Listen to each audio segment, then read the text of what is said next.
بسم الله الرحمن الرحيم.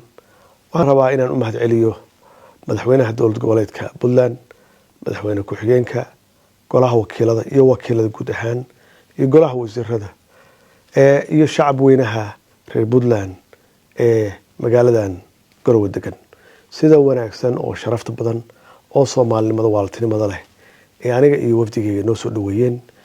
waxaan runtii la kulanay marxalad cimilada aad iyo aad u kulushahay bil Ramadaan oo ummadda cibaadeysanayaan bacdama ay tahay bil barakeysan oo ay nagu adag tahay dadkii inaan qaabilno ama kulamo sameeyno.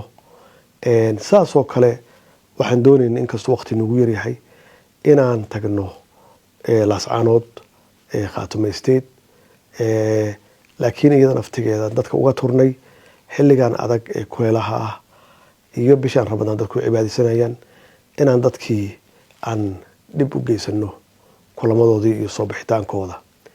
laakiin waxaan aniga iyo markii aan ka wada hadalnay hogaamiye Firdhiye Cabdiqaadir Firdhiye aan isu sheegnay inay qurxoon tahay inaan dib u soo noqdo marka kulanka ama shirka uu halkan ka dhacayo aan waqti fiican ku imaado Khaatuma aan ka bilowno magaalada Laascaanood, Buuhoodle, Gumeys iyo Carooley iyo wixii suurtagal oo deegaanadaas ah oo aan dadka la kulanno hadduu Ilaahay yiraahdo. waxaan rajeynayaa si dhaqsi leh inaan ugu soo noqdo Puntland kadibna aan socdaalkaas aan ku bixiyo Khaatuma hadduu Ilaahay yiraahdo. waa mahadsantihiin. Ramadaan Kariim. والسلام عليكم ورحمة الله وبركاته.